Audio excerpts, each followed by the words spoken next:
Apa itu nation survival? Apa itu nation right? Apa itu nation interest? Bisakah kita membedakan ketiga hal itu tentang kebangsaan tersebut? Untuk mempertahankan hidup sebuah negara yang berdaulat utuh, maka kita setiap anak bangsa harus paham apa itu masalah kebangsaan. Kita mulai bahas dari nation interest. Apa yang dimaksud dengan nation interest? Nation interest adalah ke arah mana negara kita bergerak menuju. Sebentar, kita ini jangan-jangan ditanya nation itu apa, state itu apa, atau dalam bahasa Indonesia bangsa itu apa, negara itu apa, nggak ngerti ngebedainnya. Betul ya? Masih bingung? Kita bahas lebih dalam. Bangsa Indonesia itu jadi lebih dulu dari negara Indonesia. Bangsa Indonesia itu jadi lebih dahulu ketika Sumpah Pemuda tahun 1928 dengan mengatakan berbangsa satu, bangsa Indonesia. Maka sejak saat itu jadilah bangsa Indonesia. Sementara negaranya, negara Indonesia baru jadi setelah 17 Agustus 1945.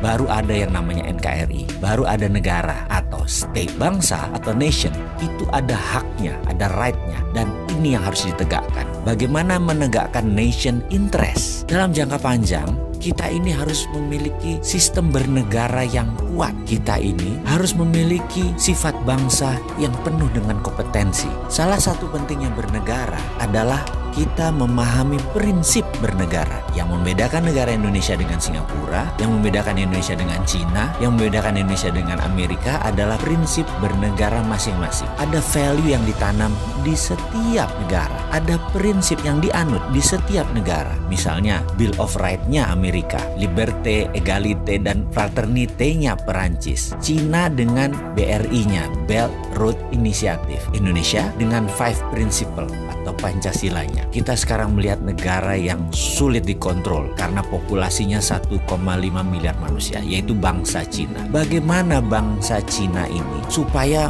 mempunyai negara yang tetap utuh? Bukan main-main mengelola bangsa Cina ini. Negara Cina sangat serius mengurusi bangsa Cina. Juga demikian dengan Amerika. Ada 380 juta bangsa Amerika yang terdiri dari multi ras, bukan suku loh, ras dan etnik. Ada 100 kali. Amerika adalah negara imigran. Indonesia rasnya sedikit. Ada Melanesia, Polinesia, dan Melayu. Jadi suku bangsanya kita banyak. Dan yang unik adalah 89% beragama Muslim. Sehingga Indonesia bisa dikatakan dengan 267 juta jiwa, 89%-nya adalah Muslim. Indonesia adalah negara Muslim terbesar di dunia. Jadi bagaimana membuat negara kita ini utuh terus sampai akhir zaman? Saya teringat sebuah sesi dikala saya masih aktif di sebuah lembaga negara urusan pertahanan. Kami diperlihatkan, ditontonkan film dokumenter yang sangat menarik. Film ini adalah bagaimana Cina membangun doktrin bernegara masuk ke bawah sadar anak-anak bangsa Cina. Diperlihatkan melalui kamera CCTV di video tersebut di sebuah tempat penitipan anak. Karena kala itu banyak sekali suami istri yang bekerja di Cina dan anak sematawayangnya dititipkan di tempat penitipan anak milik negara. Anak itu usianya berkisar 3-5 tahunan. Ketika mereka sehabis makan siang, mereka pun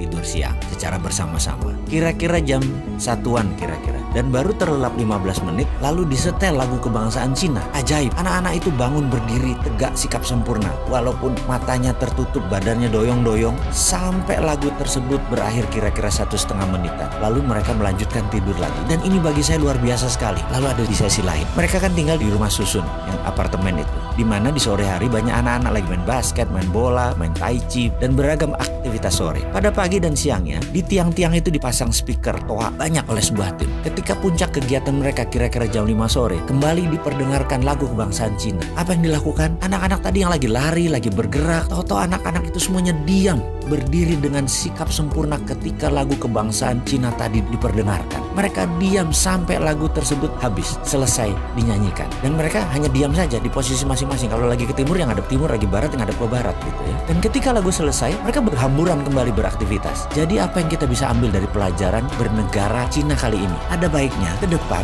lagu Indonesia Raya yang dinyanyikan adalah stansa 2 atau 3 stansa sekaligus. Lalu setiap anak bangsa mendengar lagu Indonesia Raya dinyanyikan, berdiri sikap sempurna, tidak goyang, tegak gagah sampai lagu itu selesai. Inilah strategi survival of the nation. Keberlangsungan kehidupan berbangsa dan bernegara adalah perjuangan jangka panjang. Membentuk karakter ini kita harus membangun dengan semangat yang gigih militan, yaitu diawali dengan sikap sempurna mendengarkan lagu Indonesia Raya.